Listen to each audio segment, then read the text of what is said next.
ঢাকার তলবে পররাষ্ট্র মন্ত্রণালয়ে হাজির ভারতীয় হাই কমিশনার। সীমান্তে বেড়া নির্মাণে উল্টো চাইলেন সহযোগিতা।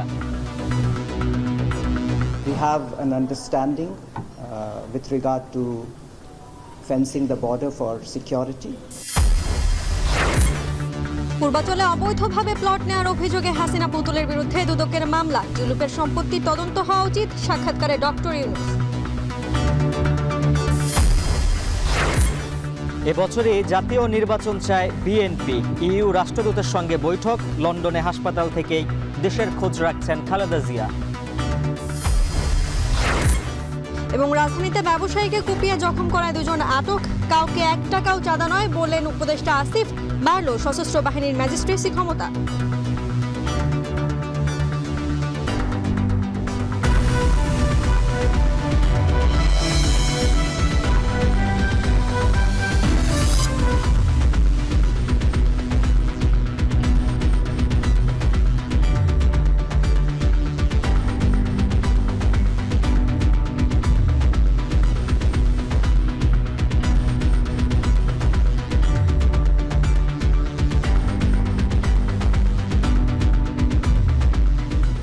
স্বাগত সান্ধ্যবাজারে। পুরো আয়োজন জুড়ে সঙ্গে আছি আমি জেনিসিয়া বর্ণা এবং আমি উজ্জ্বল হাফিজ। সীমান্তে অবৈধভাবে বেড়া নির্মাণ ইস্যুতে তলব করে ঢাকার উদ্বেগ জানিয়েছে পররাষ্ট্র মন্ত্রণালয়।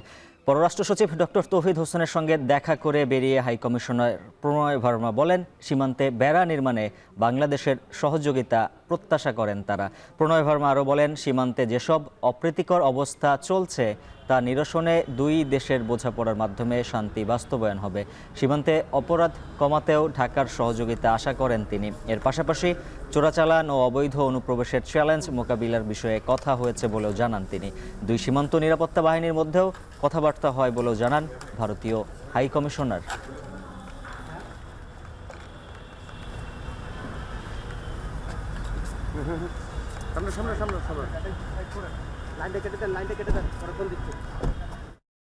Effectively addressing the challenges of smuggling, movement of criminals and trafficking. We have an understanding with regard to fencing the border for security. Our two border guarding forces, BSF and BGB, have been in communication in this regard. We expect that understandings will be implemented and that there will be a cooperative approach to combating crime. গত আওয়ামী সরকারের আমলে ভারত সীমান্তে 160টি বেড়া দিতে পারলেও বাংলাদেশের প্রতিরোধে পিছু হটেছে লালমনিরহাট ও চাপাই সীমান্তে। সচিবালয় ব্রিফিংয়ে এমন মন্তব্য করেছেন স্বরাষ্ট্র উপদেষ্টা। তিনি বলেন, দ্বিপাক্ষিক ও আন্তর্জাতিক চুক্তির বাইরে গিয়ে ভারতকে দেওয়া আওয়ামী লীগ সরকারের সুবিধার কারণে সীমান্তে ঝামেলা হচ্ছে। অসম চুক্তি বাতিলে ফেব্রুয়ারিতে দিল্লি সফর করা হবে বলে জানান তিনি। বিস্তারিত আজহার লিমনের প্রতিবেদনে। বাংলাদেশ ভারত সীমান্তে এমন উত্তেজনার প্রেক্ষাপট তৈরি হয় গেল সোমবার। বাংলাদেশ অংশে চাঁপাইনবাবগঞ্জের চৌকা সীমান্তের অপর পারে শূন্যরেখার 100 গজের ভেতরে মালদহের বৈষ্ণবনগর থানার সুখদেবপুর এলাকায় বেড়া নির্মাণের তৎপরতা শুরু করে ভারত। দ্বিপাক্ষিক ও আন্তর্জাতিক চুক্তি অনুযায়ী শূন্যরেখার 150 গজের মধ্যে বেড়া নির্মাণ করা যাবে না। সেই শর্ত না মানায় ভারতের এমন কার্যক্রমে বাধা দেয় বাংলাদেশ। শুরু হয় দুই দেশের সীমান্তবর্তী মানুষ এবং সীমান্তরক্ষী বাহিনীর মাঝে উত্তেজনা। এরপর বিএসএফ ও বিজিবির বিভিন্ন পর্যায়ের কর্মকর্তাদের মধ্যে দফায় দফায় হয় পতাকা বৈঠক, আলোচনা। সেসবের সারমর্ম নিয়ে স্বরাষ্ট্র মন্ত্রণালয়ে সংশ্লিষ্ট বাহিনীর ঊর্ধ্বতন কর্মকর্তাদের নিয়ে বৈঠকে বসেন স্বরাষ্ট্র উপদেষ্টা। সীমান্ত নিয়ে ভারত বাংলাদেশের মধ্যে থাকা সমঝোতার বাইরে গিয়ে গেল 2 যুগে আওয়ামী লীগ সরকার অসমভাবে যেসব অনুমতি ও সুবিধা দিয়ে আসছিল, সেসবও দুই দেশের মধ্যে এই সংকট তৈরি হওয়ার কারণ উল্লেখ করেন স্বরাষ্ট্র উপদেষ্টা। আগের সরকার তাদের কতগুলি একটা সুযোগ দিয়েছে। এই সুযোগের ভিতরে এলো তারা প্রায় 160টা স্থানে মানে এক লেয়ারেলা কাঁটাতারের বেড়া দিছে, একটা ঝামেলা আছে। তারপর আবার 78টা স্থানে এখন পর্যন্ত আরেকটা ঝামেলা রয়ে গেছে। আমাদের বিজিবি খুব শক্ত অবস্থান নেওয়ায় তারা এই জায়গা থেকে কাজ বন্ধ করতে বাধ্য হয়েছে। প্রশ্ন ছিল, ভারতকে দেয়া এসব অবৈধ সুবিধা বাতিলে উদ্যোগ নেবে কি এই সরকার? এই জন্যই তো এই যে ফেব্রুয়ারি মাসে যাচ্ছে, এবং আমি ওই অলরেডি আমরা সেরে বলছি যে আমরা অলরেডি একটা চিঠি দিব যে ওইগুলি আমার যেগুলি অসম চুক্তি হয়েছে ওইগুলি যেন বাদ দেওয়া যায়। তিনি জানান, ভারত বাংলাদেশের প্রায় 4156 কিলোমিটার সীমান্ত রয়েছে, যার মধ্যে 3271 কিলোমিটারে কাঁটাতারের বেড়া নির্মাণ করে ফেলেছে ভারত। বাকি থাকা অংশে যাতে আর বেআইনিভাবে বেড়া না নির্মাণ করতে পারে, একই সঙ্গে 3 বিঘা করিডর সহ সীমান্তের বিভিন্ন পয়েন্টে যেসব অসম সুবিধা নিয়ে আছে ভারত, আলাপ আলোচনার মাধ্যমে তার সুরাহা হবে। প্রতিবেশী দুই দেশের মধ্যে সমতার সম্পর্কের নতুন যাত্রা শুরু হবে আশা করেন স্বরাষ্ট্র উপদেষ্টা। সমস্যা হবে, সমাধান হবে। আজহার লিমন, এখন, ঢাকা। পূর্বাচল নতুন শহর প্রকল্পে সরকারি প্লটের 60 কাঠা জমি বেআইনিভাবে নিজের ও পরিবারের নামে করিয়ে নেওয়ার অভিযোগে সাবেক প্রধানমন্ত্রী শেখ হাসিনা, তার মেয়ে সাইমা ওয়াজেদ পুতুল সহ 16 জনের বিরুদ্ধে মামলা করেছে দুর্নীতি দমন কমিশন। রোববার দুদকের এক বিজ্ঞপ্তিতে জানানো হয়, শেখ পরিবারকে প্লট বরাদ্দে ক্ষমতার অপব্যবহারের প্রমাণ মিলেছে। শেখ হাসিনা ও তার পরিবারের দুর্নীতি অনুসন্ধানে 5 কর্মকর্তা নিয়োগ করা হয়। এর আগে গত 26 ডিসেম্বর এ বিষয়ে অনুসন্ধান শুরু করে দুদক। সে সময় দুদকের মহাপরিচালক আক্তার হোসেন জানান, রাজনৈতিক বিবেচনায় সাবেক প্রধানমন্ত্রী ক্ষমতার অপব্যবহার, অনিয়ম ও দুর্নীতির মাধ্যমে রাজুকের ঊর্ধ্বতন কর্মকর্তাদের সহায়তায় নিজ ও পরিবারের 6 সদস্যের নামে 10 কাঠা করে মোট 60 কাঠার 6টি প্লট বরাদ্দ নেন। সবগুলো প্লটেই পূর্বাচলের 27 সেক্টরের কূটনৈতিক জোনে অবস্থিত।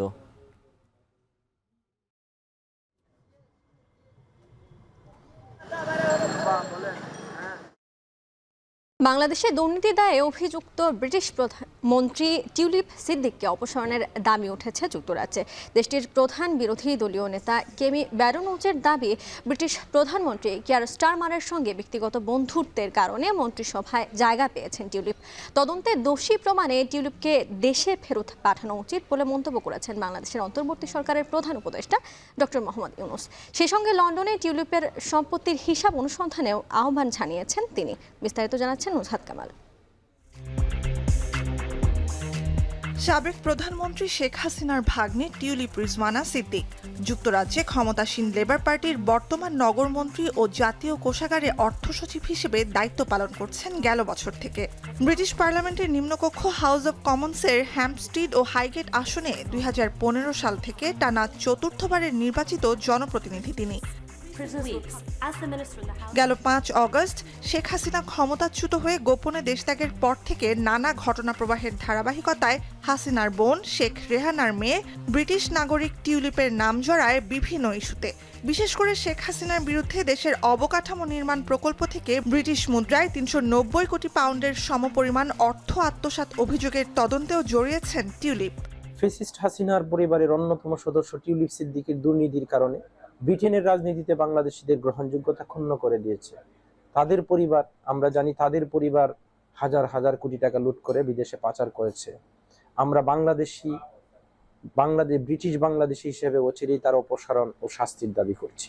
ব্রিটিশ এমপি টিউলিপ সিদ্দিকির উপরে যে অভিযোগ আছে, এইটা বাংলাদেশের রাজনীতির একটা বৈরী আবহাওয়া এদেশে এসে লেগেছে। এ ঘটনার প্রেক্ষিতেই যুক্তরাজ্যে সরকারের গুরুত্বপূর্ণ পদ থেকে 43 বছর বয়সী পার্লামেন্ট সদস্য টিউলিপকে অপসারণের দাবি জানিয়েছেন প্রধান বিরোধী দল কনজারভেটিভ পার্টির নেতা কেমি ব্যারোনোজ। সামাজিক যোগাযোগ মাধ্যম এক্সের নিজ অ্যাকাউন্ট থেকে শনিবার মধ্যরাতে এ সংক্রান্ত 2টি পোস্ট দেন তিনি। কেমি ব্যারোনোজের অভিযোগ, ব্রিটিশ প্রধানমন্ত্রী কিয়ার স্টারমার ব্যক্তিগত বন্ধুত্বের জায়গা থেকে দুর্নীতি বিরোধী মন্ত্রী হিসেবে এমন একজনকে নিয়োগ দিয়েছেন যিনি নিজেই দুর্নীতির অভিযোগে অভিযুক্ত। ব্রিটিশ কোষাগারের অর্থ সচিব হিসেবে দেশের আর্থিক অপরাধ, অর্থ পাচার ও অবৈধ লেনদেন দমনের দায়িত্বে নিয়োজিত টিউলিপ। এ নিয়ে মিশ্র প্রতিক্রিয়া যুক্তরাজ্য প্রবাসী বাংলাদেশিদের মাঝে। টিউলিপ সিদ্দিকির মতো একজন স্বনামধন্য রাজনীতিবিদকে বাংলাদেশের নোংরা রাজনীতির পরিস্থিতির শিকার বানানো হচ্ছে। এটি ইউনূস সরকারের একটি দীর্ঘদিনের প্রপাগান্ডা। এদেশে অনেক প্রাইম মিনিস্টারও পদত্যাগ করেছে। তার এখনই পদত্যাগ করে এই বিষয়গুলোকে আইনিভাবে মোকাবেলা করা বা তার যদি কোনো ডিফেন্স থাকে সেই ডিফেন্সগুলো সে পদত্যাগ করেই করা উচিত। লন্ডনে শেখ হাসিনার মালিকানাধীন বাড়িতে থাকতেন বলে অভিযোগের প্রেক্ষিতে টিউলিপের ক্ষমা চাওয়া উচিত বলে মন্তব্য করেছেন বাংলাদেশের অন্তর্বর্তী সরকারের প্রধান উপদেষ্টা ডক্টর মোহাম্মদ ইউনূস। তার মতে টিউলিপের ব্যবহৃত বাড়ি ও সম্পত্তির উৎস খতিয়ে দেখা উচিত। যুক্তরাজ্যের সাপ্তাহিক সংবাদপত্র সানডে টাইমসকে ইউনূস আরও বলেন, সহজ ভাষায় ডাকাতির মাধ্যমে অর্জিত হলে সেসব সম্পত্তি বাংলাদেশ সরকারকে ফিরিয়ে দিতে হবে টিউলিপের। তবে এসব অভিযোগ প্রত্যাখ্যান করেছেন লেবার পার্টির নেতা। নিজের সাফাইয়ে ব্রিটিশ সরকারকে চিঠিও দিয়েছেন তিনি। টিউলিপের বিরুদ্ধে ব্যবস্থা নিতে হলে অভিযোগের সত্যতা যাচাই করা হবে এবং প্রয়োজনে আরও তদন্তের ব্যবস্থা নেওয়া হবে বলে জানিয়েছে ডাউনিং স্ট্রিট। ব্রিটিশ প্রধানমন্ত্রী স্টারমার জানান, নিজের মন্ত্রীর ওপর তার পূর্ণ আস্থা আছে এবং তদন্তে সহযোগিতার আশ্বাস দিয়ে টিউলিপ পূর্ণ দায়িত্বের পরিচয় দিয়েছেন। নুজহাত কামাল, এখন বিশ্ব। চলতি বছরই জাতীয় নির্বাচন চায় বিএনপি। ইউ রাষ্ট্রদূত মাইকেল মিলারের সঙ্গে বৈঠকে এই বার্তা দিয়েছে দলটি। গুলশানে চেয়ারপারসনের কার্যালয়ে বৈঠক শেষে ব্রিফিংয়ে বিএনপি স্থায়ী কমিটির সদস্য আমির খসরু মাহমুদ চৌধুরী একথা জানান। এদিকে লন্ডনে চিকিৎসাধীন থেকেও দেশবাসীর খোঁজ খবর নিয়েছেন বিএনপি চেয়ারপারসন খালেদা জিয়া। বাকিরা জানাচ্ছেন সিফাত শাহরিয়ার। গত কয়েকদিনই সমমনা জোটের দলগুলোর সাথে বৈঠক করছে বিএনপি। জানা যায় বৈঠকে সংস্কারের পাশাপাশি দ্রুত নির্বাচনে মত দিয়েছে সঙ্গী দলগুলো। রোববার বিকেলে বিষয়টি আরও জোরালো করেছেন বিএনপি স্থায়ী কমিটির সদস্য আমির খসরু মাহমুদ চৌধুরী। বলেন, প্রয়োজনীয় সংস্কার করে চলতি বছরেই জাতীয় নির্বাচন দেয়া জরুরি। আমাদের পক্ষ থেকে যেটা আমরা সবসময় বলে আসছি, এই বছরের মধ্যে নির্বাচন সম্পন্ন হওয়া অত্যন্ত জরুরি এবং অন্য কোনো ভাবনা দিকে না গিয়ে সরাসরি জাতীয় নির্বাচনের দিকে গিয়ে দেশের আগামী দিনে একটি নির্বাচিত সরকারের হাতে ক্ষমতা হস্তান্তর করে বাংলাদেশে গণতান্ত্রিক প্রক্রিয়া অব্যাহত রাখার জন্য। গুলশান চেয়ারপারসন কার্যালয়ে ইউরোপীয় ইউনিয়নের রাষ্ট্রদূত মাইকেল মিলারের সাথে সাক্ষাৎ হয়। বৈঠকে বিএনপির পক্ষে নেতৃত্ব দেন বিএনপি মহাসচিব মির্জা ফখরুল ইসলাম আলমগীর। ইউরোপীয় ইউনিয়ন বিএনপির ভাবনা জানতে চেয়েছে, অন্য কোনো ভাবনায় না গিয়ে বিএনপি সরাসরি জাতীয় নির্বাচনের কথা বলেছে। যেহেতু ইউরোপিয়ান ইউনিয়নের সাথে বাংলাদেশের অর্থনৈতিকভাবে একটু খুবই ঘনিষ্ঠ সম্পর্ক আছে আমাদের সাথে তাদের অর্থনীতির, তারপরে হচ্ছে রিফর্মস, যে সংস্কারগুলোর ব্যাপারে যে আলাপ আলোচনা হচ্ছে, সেই রিফর্মসের ব্যাপারে আমাদের ভাবনা কি। এদিকে লন্ডনে চিকিৎসাধীন থেকেও দেশবাসীর খোঁজ খবর নিয়েছেন বিএনপি চেয়ারপারসন খালেদা জিয়া। হাসপাতালে বেগম খালেদা জিয়ার সঙ্গে সাক্ষাৎ শেষে দলের স্থায়ী কমিটির সদস্য মির্জা আব্বাস এই কথা জানান। উনি আমাকে জিজ্ঞেস করেছেন দেশের বর্তমান অবস্থাটা কি আছে এখন। তো দেশের বর্তমান অবস্থা কি আছে এটা তো মাত্র আমি 2 দিন আগে আসছি, এখন এর মধ্যে খুব একটা পরিবর্তন হয় নাই। দেশে একটা নির্বাচনী কথাবার্তা হচ্ছে, এইটুকুই, আর কিছু বলার নেই ওনাকে। এ সময় জাতীয়তাবাদী মহিলা দলের সভাপতি আফরোজা আব্বাস বলেন, দেশের বর্তমান অবস্থা জানার পাশাপাশি মহিলা দলের খবর নিয়েছেন বেগম খালেদা জিয়া। তবে কোনো রাজনৈতিক আলোচনা না হওয়ার কথা জানান তারা। দেশের অবস্থা কি, সবাই কেমন আছে, মহিলা দলের সবাই কেমন, সবার কথা জিজ্ঞেস করেছেন। সিফাত শাহরিয়ার, এখন ঢাকা। এদিকে একসাথে স্থানীয় সরকার ও জাতীয় নির্বাচন সম্ভব নয় জানিয়ে নির্বাচন কমিশনার মোহাম্মদ সানাউল্লাহ জানিয়েছেন, কমিশন জাতীয় নির্বাচনের দিকে এগোচ্ছে। দুপুরে নির্বাচন কমিশনের দ্বিতীয় সভা শেষে ব্রিফিংয়ে একথা বলেন তিনি। এ সময় তিনি বলেন, এনআইডি কার্যক্রম স্বরাষ্ট্র মন্ত্রণালয়ে নিয়ে যাওয়া কমিশনের সাংবিধানিক দায়িত্বের সাথে সাংঘর্ষিক।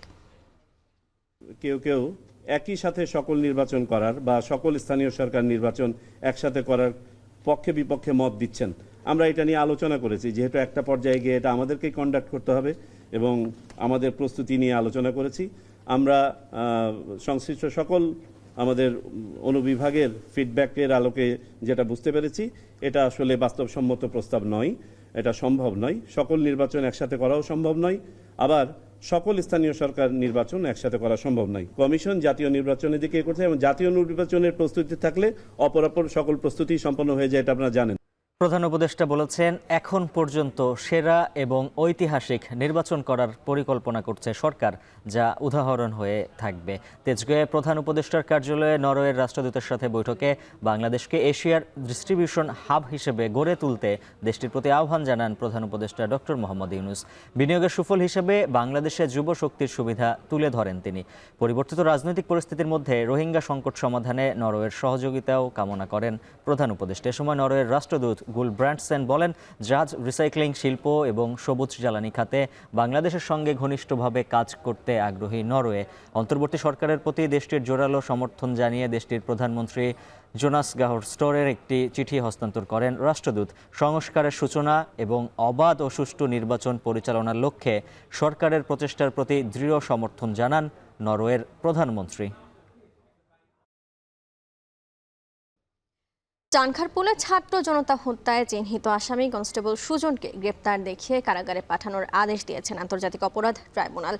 এ নিয়ে আনা অভিযোগের তদন্ত প্রতিবেদন 23 ফেব্রুয়ারি দাখিলের নির্দেশ দেওয়া হয়েছে। এই ঘটনায় আরও কয়েক পুলিশ সদস্যকে চিহ্নিত করা হয়েছে বলে দাবি করেছে প্রসিকিউশন দল।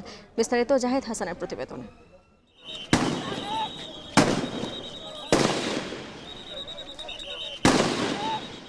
জুলাই অভ্যুত্থানের ধারাবাহিকতায় আগস্টের ৩ তারিখ শেখ হাসিনা সরকারের পতনে এক দফা দাবির ঘোষণা আসে কেন্দ্রীয় শহীদ মিনার থেকে।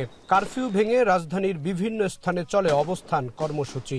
তার মধ্যে রাজধানীর চানখারপুর ছিল প্রতিরোধের অন্যতম হটস্পট। শেখ হাসিনা সরকারের পতনের দিন সকালে ওই চানখারপুলেই ছাত্র জনতার ওপর গুলি চালায় পুলিশ। নিহত হন 7 জন, অনেকেই গুলিবিদ্ধ হন। পরে চানখারপুল এলাকায় গুলি করার ফুটেজ দেখে চিহ্নিত হয় কনস্টেবল সুজন হোসেন। আন্দোলনরত জনতার উপর গুলি বর্ষণে খুব উৎফুল্ল দেখা যায় তাকে। ঠান্ডা মাথায় তিনি গুলি করে 7 জনকে হত্যা করেছেন বলে অভিযোগ আনা হয়েছে। এই ঘটনার ফুটেজ সংগ্রহ করে আন্তর্জাতিক অপরাধ ট্রাইব্যুনালে মামলা দায়ের করা হয়। 1 জানুয়ারি সুজনকে গ্রেফতারের নির্দেশ দেওয়া হয়েছে। রোববার সকালে ট্রাইব্যুনালে হাজির করা হয় কনস্টেবল সুজনকে। বিচারপতি গোলাম মর্তুজা মজুমদারের নেতৃত্বে 3 সদস্যের ট্রাইব্যুনালে সুজনের অভিযোগ উত্থাপন করা হয়। অভিযোগ আমলে নিয়ে সুজনকে গ্রেফতার দেখিয়ে কারাগারে পাঠানোর নির্দেশ দেওয়া হয়েছে। অন্য মামলায় সে আটক ছিল, সেইখানে গত 1 জানুয়ারি তাকে গ্রেফতার করার জন্য মাননীয় ট্রাইব্যুনালে পিটিশন দেওয়া হয়েছিল। মাননীয় ট্রাইব্যুনাল প্রাথমিক পর্যায়ে তার প্রোডাকশন ওয়ারেন্ট দিয়ে আজকে নিয়ে এসছেন এবং আজকে ডিটেনশনের আদেশ দিয়েছেন। পরবর্তী তারিখ হচ্ছে 23 ফেব্রুয়ারি। 5 আগস্টে চানখারপুলে 7 জন হত্যার ঘটনায় পুলিশের আরও কয়েকজনকে চিহ্নিত করার কথা জানিয়েছেন ট্রাইব্যুনালের প্রসিকিউশন টিম। শাহবাগ থানার মামলায় গ্রেপ্তার করা হয়েছিল। পরবর্তীতে আমরা 1/1/2025 তারিখে প্রোডাকশন ওয়ারেন্ট ইস্যু করার জন্য অ্যাপ্লিকেশন দিয়েছিলাম। মাননীয় ট্রাইব্যুনাল সেটা মঞ্জুর করেছিলেন এবং সে মতে আজকে কনস্টেবল সুজন হাজির হয়েছে এবং ট্রাইব্যুনাল তাকে কারাগারে পাঠানোর নির্দেশ দিয়েছেন। প্রাথমিকভাবে সুজন হোসেনকে সেদিন অত্যন্ত অ্যারোগ্যান্ট, অত্যন্ত উৎফুল্ল চিত্ত মনে হয়েছিল। তাকে গ্রেপ্তার করা হয়েছে এবং আমরা এটা তদন্ত করছি যে ওই ঘটনার সময় আরও কারা কারা জড়িত ছিল সেটা আমরা ফাইন্ড আউট করার চেষ্টা করছি। আগামী 23 ফেব্রুয়ারি এই মামলার তদন্ত প্রতিবেদন দাখিল করার নির্দেশ দিয়েছে ট্রাইব্যুনাল। জাহিদ হাসান, এখন ঢাকা। চাঁদার টাকা না পেয়ে রাজধানীর এলিফ্যান্ট রোডে 2 ব্যবসায়ীকে কুপিয়ে আহত করার ঘটনায় 2 হামলাকারীকে গ্রেপ্তার করেছে পুলিশ। ঘটনাস্থল পরিদর্শন করে উপদেষ্টা আসিফ মাহমুদ ব্যবসায়ীদের বলেন, কাউকে যেন 1 টাকাও চাঁদা না দেয়া হয়। নিরাপত্তা পরিস্থিতির উন্নতি হলেও তা সন্তোষজনক নয় বলেও মন্তব্য করেন তিনি। আরও জানাচ্ছেন আরিফ হোসেন। এলিফ্যান্ট রোডের মাল্টিপ্ল্যান সেন্টারের সামনের সড়ক। শুক্রবার রাত 11:15 শপিং মলটির 2 ব্যবসায়ী নেতা মোহাম্মদ এহতেশামুল হক ও মোহাম্মদ ওয়াহিদুল হাসান দীপু কাজ শেষে বাড়ি ফিরছিলেন। হঠাৎ হামলা। কিছু বুঝে ওঠার আগেই চাপাতি রামদা দিয়ে কোপাতে শুরু করে দুর্বৃত্তরা। সিসিটিভি ফুটেজে দেখা যায় 9 থেকে 10 জন যুবক এহতেশামুল হককে রাস্তায় ফেলে চাপাতি দিয়ে এলোপাথারি কুপিয়ে গুরুতর জখম করে। হামলাকারীরা প্রাইভেট কারে থাকা ওয়াহিদুল হাসানকেও কুপিয়ে জখম করে। এ সময় তারা গাড়িতে ভাঙচুর চালায়। এক পর্যায়ে পালিয়ে প্রাণ বাঁচান ওই ব্যবসায়ী। তবে হামলার মুখে পালাতে পারেননি এহতেশামুল হক। 7 থেকে 8 জন ঘিরে রাখে তাকে। হামলায় এহতেশামের 2 হাত ও পা গুরুতর জখম হয়েছে। এরপরই প্রতিবাদী হয়ে ওঠেন ব্যবসায়ীরা। সামনে আসে চাঁদাবাজির বিষয়। বিচারের দাবিতে অবস্থান ধর্মঘট করেন তারা। সন্ত্রাসী চাঁদাবাজির কাছে আমরা জিম্মি থাকবো না। আমরা চাই আমরা বাসায় যেভাবে বাসাতে বের হয়ে এখানে আসবো সুস্থ শরীরে ব্যবসা শেষে আমরা চলে যাব। সবাই আজকে নিরাপত্তাহীনতায় ভুগছে, কারণ হচ্ছে এলিফ্যান্ট রোডের ঐতিহ্যগতভাবেই কখনোই এই ধরনের চাঁদাবাজি অথবা এই ধরনের হত্যাকাণ্ড অথবা হত্যার চেষ্টা অথবা এই ধরনের কোনো একেবারে আইন শৃঙ্খলার এত নিচে অবনতি কখনো ঘটে নাই। ঘটনাস্থল পরিদর্শনে আসেন উপদেষ্টা আসিফ মাহমুদ ভূঁইয়া। ব্যবসায়ীরা অভিযোগ করেন চাঁদাবাজির কারণে অতিষ্ঠ তারা। বিষয়টি খতিয়ে দেখতে নির্দেশ দেন স্থানীয় সরকার উপদেষ্টা। আইন শৃঙ্খলা পরিস্থিতির উন্নতি হয়েছে জানিয়ে উপদেষ্টা বলেন, এখনো সেটি সন্তোষজনক পর্যায়ে যায়নি। রাজনৈতিক দল ছাড়াও বিভিন্ন মাফিয়া গ্রুপ, স্থানীয় বিভিন্ন চাঁদাবাজ গ্রুপের ইনভলভমেন্ট আছে। তো এইখানে যেই ঘটনাটা ঘটেছে সেটার বিষয়ে আমাদের আজকে আইন শৃঙ্খলা বিষয়ক একটা মিটিং ছিল, সেখানেও কথা হয়েছে। এই ঘটনাটাকে ধরেই শাস্তি এবং যারা এই ঘটনা ঘটিয়েছে তাদেরকে গ্রেফতার করার মাধ্যমে দৃষ্টান্তমূলক শাস্তি দেওয়ার মাধ্যমে একটা প্রেসিডেন্ট যেন স্থাপন হয়, যেন আর কেউ এই ধরনের কোনো ঘটনা কোথাও ঘটানোর সাহস না করে। দুই ব্যবসায়ীকে কুপিয়ে জখম করার ঘটনায় 2 জনকে গ্রেফতার করেছে পুলিশ। 2 জনকে অলরেডি গ্রেফতার করেছি। এর মধ্যে একজন হচ্ছে এজাহারভুক্ত আসামি, তাকে আমরা গ্রেফতার করেছি। এখন আমরা আসলে সবকিছুই তো তদন্তর বিষয়, আমরা তাদেরকে জিজ্ঞাসাবাদ করব। প্লাস হচ্ছে আমরা এখানে যত আশেপাশের সিসিটিভি ফুটেজ আছে আমরা সেগুলো কালেক্ট করেছি। তো সেগুলোর একটা বিশ্লেষণ প্লাস হচ্ছে জিজ্ঞাসাবাদে আমরা যে তথ্যটা পাবো তার ভিত্তিতে আমরা আপনাদেরকে সকল ডিটেইলস জানিয়ে দেব। ঘটনার সাথে জড়িত সবাইকে দ্রুত শনাক্ত ও গ্রেফতারে পুলিশের পাশাপাশি মাঠে আছে গোয়েন্দা সংস্থা। আরিফ হোসেন, এখন, ঢাকা। কিশোরগঞ্জের তারাইলে বিএনপির 2 গ্রুপের সংঘর্ষে রাউতি ইউনিয়ন বিএনপির সভাপতি নিহত হয়েছেন। এ ঘটনায় আহত হয়েছেন আরও 3 জন। বেলা 11টার দিকে তারাইল উপজেলার রাউতি ইউনিয়নের বানাইল বাজারে সংঘর্ষের ঘটনা ঘটে। পুলিশ জানায়, উপজেলা কাউন্সিলের প্রস্তুতি সভায় বর্তমান সভাপতি আবুল হাসান রতনকে সভাপতিত্ব করতে না দেওয়ায় অন্য পক্ষ সারোয়ার আলম লিটন গ্রুপের গিয়াসউদ্দিনকে সভাপতির দায়িত্ব দেওয়া হয়। এ নিয়ে কথা কাটাকাটির এক পর্যায়ে সংঘর্ষে জড়ায় 2 পক্ষ। এতে গুরুতর আহত হন রতন সহ আরও 3 জন। তাদের আশঙ্কাজনক অবস্থায় তারাইল উপজেলার স্বাস্থ্য কমপ্লেক্সে নেওয়া হলে কর্তব্যরত চিকিৎসক রতনকে মৃত ঘোষণা করেন। পুনরায় সংঘর্ষ এড়াতে এলাকায় অতিরিক্ত পুলিশ মোতায়েন করা হয়েছে। মাত্র 8 মিনিটে সীমান্ত সম্ভার থেকে 2টি স্বর্ণের দোকান লুট করে অপরাধীরা। 250 ভরি স্বর্ণের মধ্যে এখনও হদিস মেলেনি 200 ভরি স্বর্ণের। এ ঘটনায় 3 জনকে আটকের পর 50 ভরি স্বর্ণ উদ্ধার করা গেলেও চক্রের 5 সদস্য লাপাত্তা। এই ঘটনার পেছনে কোনো শীর্ষ সন্ত্রাসীর হাত রয়েছে কিনা খতিয়ে দেখছে গোয়েন্দা সংস্থা। আরিফ হোসেনের প্রতিবেদন। 3 জানুয়ারি দুপুর 1টা সীমান্ত সম্ভারের ক্রাউন ডায়মন্ড ও জুয়েলার্সের ঠিক সামনের চিত্র এটি। উদ্দেশ্যবিহীনভাবে কয়েকজন ঘোরাঘুরি করছে সেখানে। হুট করে চাদর বের করে কিছু একটা আড়াল করার চেষ্টা, সাথে সাথে কেউ একজন কাটার বের করে মুহূর্তে ভেঙে ফেলে দোকানের তালা। দোকানের শাটার তুলে আরেকজন মুহূর্তেই চলে যায় স্বর্ণের দোকানের ভেতরে। ঘড়ি ধরে 3 মিনিটের কিছু বেশি সময় লোকটি অবস্থান করে দোকানের ভেতরে, লুট করে ভেতরে থাকা সব স্বর্ণ।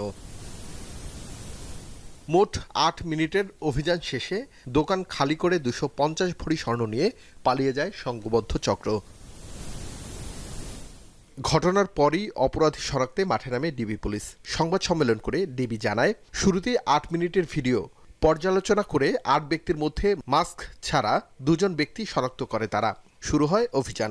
প্রথমেই কক্সবাজার থেকে চট্টগ্রামে আসা চোর চক্রের এক সদস্যকে গ্রেফতার করে ডিবি।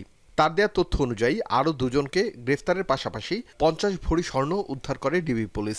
আমরা আপাতত যে চক্রটি পেয়েছি এরা আসলে অভ্যাসগতভাবেই চুরির সাথে সম্পৃক্ততা আছে। যারা গ্রেপ্তার হয়েছে ইতোপূর্বে আমাদের কাছে পর্যন্ত যে ডেটাবেস, সেই ডেটাবেস থেকে আমরা যেটা পেয়েছি যে একজনের বিরুদ্ধে 13টি মামলা, আরেকজনের বিরুদ্ধে 9টি মামলা আছে। অর্থাৎ এরা বিভিন্ন স্থানে সোনার দোকান চুরি এবং মোবাইলের দোকান চুরির ঘটনায় ইতোপূর্বে জেলে গিয়েছে, ধরা পড়েছে, গ্রেপ্তার হয়েছে।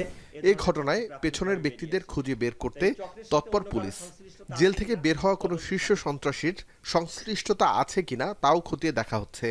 8 থেকে 9 জনের সম্পৃক্ততা আছে এবং তাদের স্বীকারোক্তি মূলে আমরা ম্যাক্সিমাম সবারই আমরা আইডেন্টিফাই করতে পেরেছি।